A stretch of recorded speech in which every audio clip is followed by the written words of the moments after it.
Sunday noonish. I'm here in Atlanta, Georgia, and I just got done with my Unitarian Universalist church service for the morning. And I was, let's see, which service was I at? I was at the First Existentialist Church of Atlanta, Georgia. I believe that's its name, and I'll put the right name below so that you can see it in case I remembered it wrong. Really lovely group of people. I learned what existentialism is, which was something I did not know. It has to do with the actions that you put out into the world, that existentialism has everything to do with action. And what you think about yourself in your own head is not the key. What your actions say about you and your character is the key. And there's a quote that I'll put up, but it has to do with thoughts create actions, actions create something creates your character. Yeah.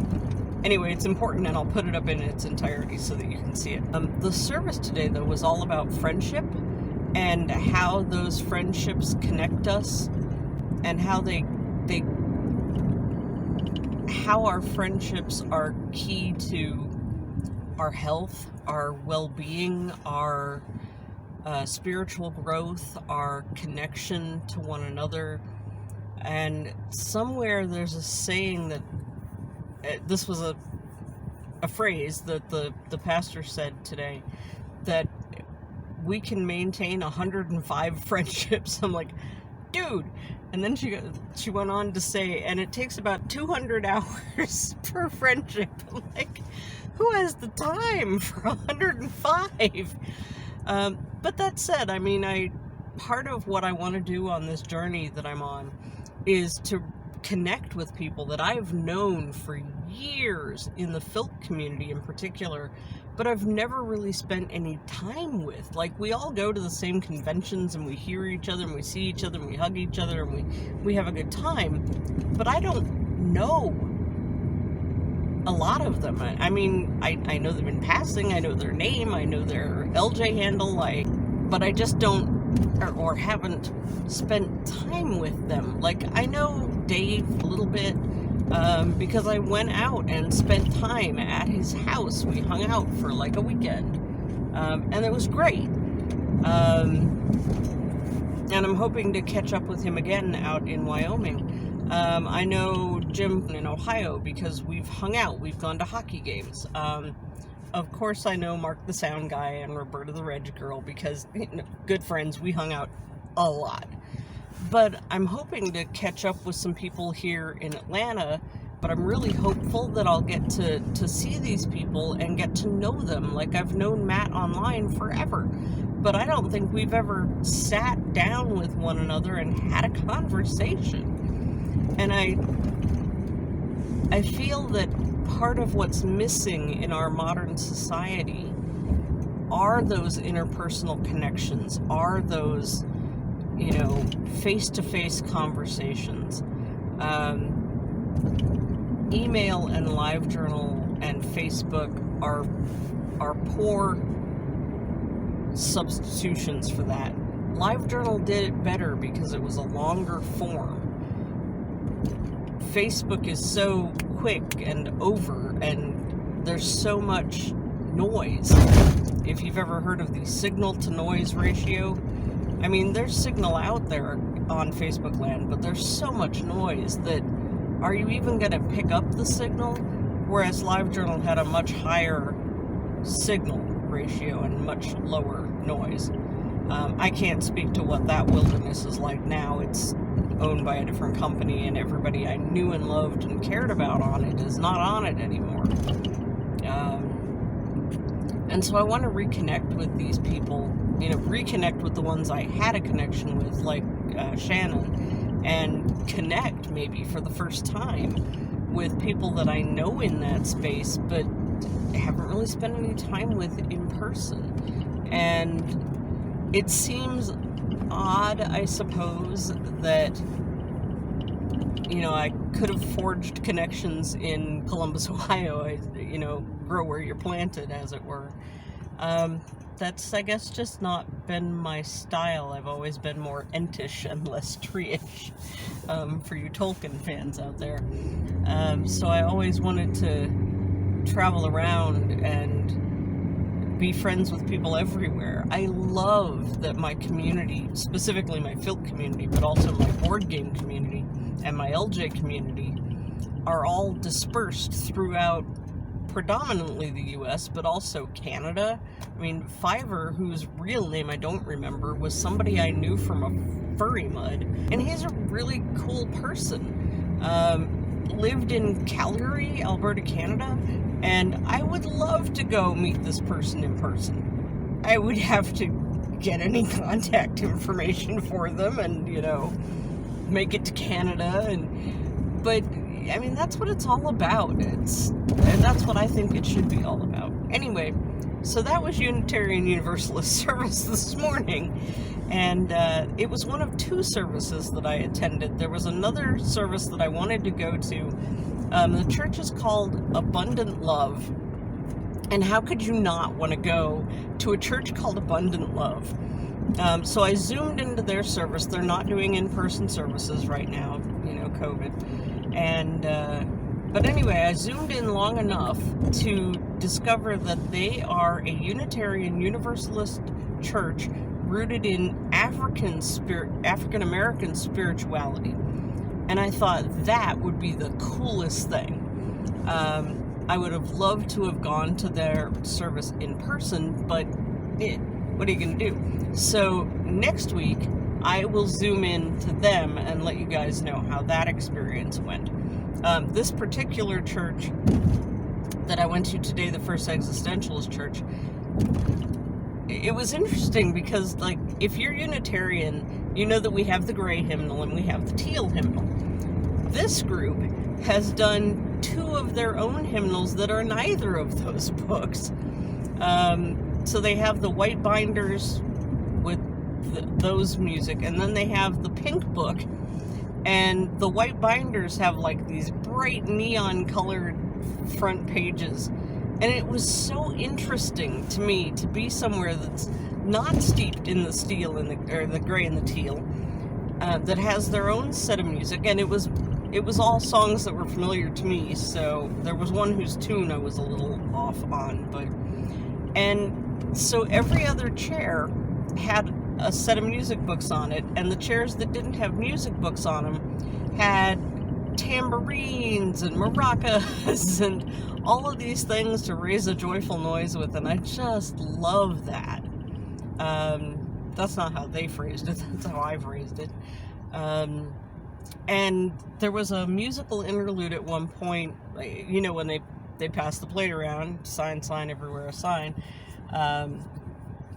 And during that portion of the service, they had a harpist and a clarinet player playing the music, and they played for a bit. So like the collection process took like a minute and a half. They played for like 7, and they wrapped up their final piece with the Cantina song from Star Wars.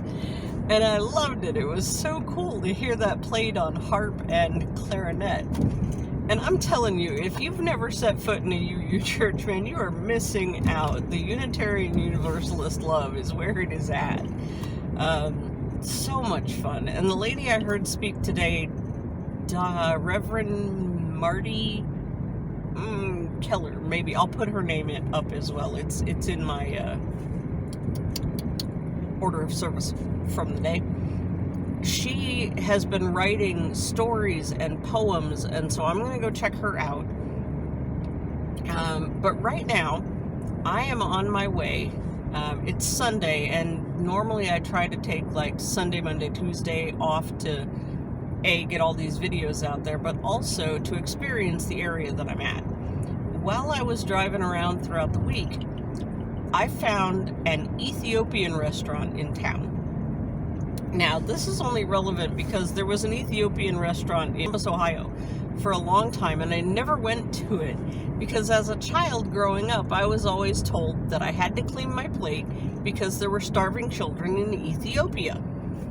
And so it never made sense to me how my eating helped unstarve children in Ethiopia. I didn't get that. The logic didn't make any sense to me. But then it seeped into my head so that when I found out that there was an Ethiopian restaurant, I'm like, what? Did they bring out a giant platter with one pea in the middle style? I mean, how does that work? If Ethiopia has no food and the children are starving, how do they have a cuisine? What is it, dirt? And I just could not wrap my head around the concept of Ethiopian cuisine. Of course, I'm older and wiser and a little more worldly aware now. And it's not that life. So, but now, because I'm in a place, and this place was hopping. I mean, it was full out. The parking lot was busy. The takeout window was busy. There were people waiting in line. So I am going to Desta Ethiopian Kitchen. I placed my order already. Now I'm just on my way to pick it up. And I'm going to do a food review of Ethiopian cuisine. So that's what we're on about.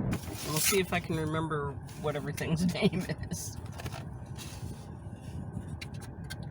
Alright, this is the bread rolls. This is injera, I believe is what they're called. And it's kind of a soft, spongy bread thing that you would use to pick up the food, much like how you would use a tortilla, that kind of thing. You could get it with rice or any of a bunch of things. I decided to go with the traditional bread thing because I wanted to see what it was. This, I believe, is Fit. Yeah, this is a tomato, onion, garlic, jalapeno, salad-y type thing. And this restaurant says that their most popular dish is tibs. And it's chunks of whatever meat you want, and the cost varies depending on the meat that you buy. I opted for mushroom. I wasn't really feeling the meat vibe. That smells so good. So what makes Ethiopian cuisine somewhat different from what I read online is the spice profile is different than like other countries. Alright, so let's give this a shot. Oh, here. That is mushroom tib. And this is one of those spongy bread roll things. So I'm assuming that you unroll this. And it does definitely have a spongy, kind of like a wet pancake kind of feel to it. Wet. A damp pancake. Moist pancake. You can see how it's shredding there. But it tears like bread. It's just wetter than I think most of us are accustomed to bread being. But yeah, very much has a kind of pancake vibe. Anyway, so I think what you're supposed to do, what do I know from Ethiopian food, is take a piece of this and pick up some of the tib in it.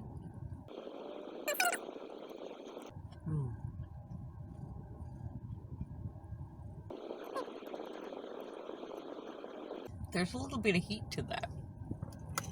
Not ridiculously so, but there's definitely like a jalapeno or something spicy in the dish. Not horribly so, but if you notice it on the first bite, that's a heat that you know is going to build.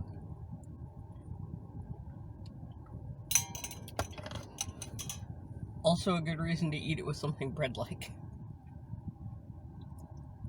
And the flavor is really complex compared to most cuisine I tend to eat. But it's really good. That is a straight up jalapeno there. And a lot of onions. It looks almost like a sprig of rosemary, maybe? Not sure. I'm going to enjoy more of the tibs here in just a minute, but I wanted to give this Fit a try too.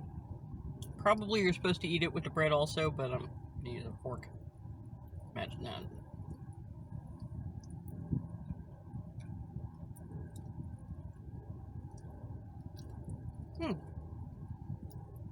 That is really nice. Very different flavor profile than salsa. Although it's similar ingredients, but it's mostly the tomato.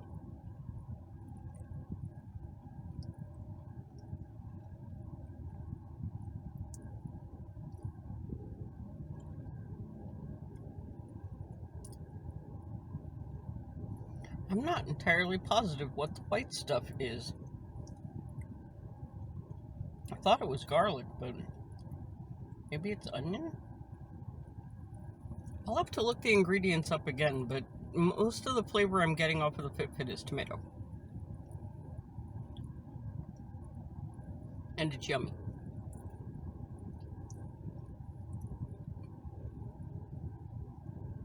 It helps balance off some of the heat of the Tibbs, I have to admit. If you are a weakling when it comes to spices, you will probably not enjoy this all that much. It's definitely lighting me up, but I've built up a small tolerance to jalapenos, so I'm able to work through it. Anyway, I'm going to enjoy the rest of this. If you've never tried Ethiopian food before, I would suggest giving it a try.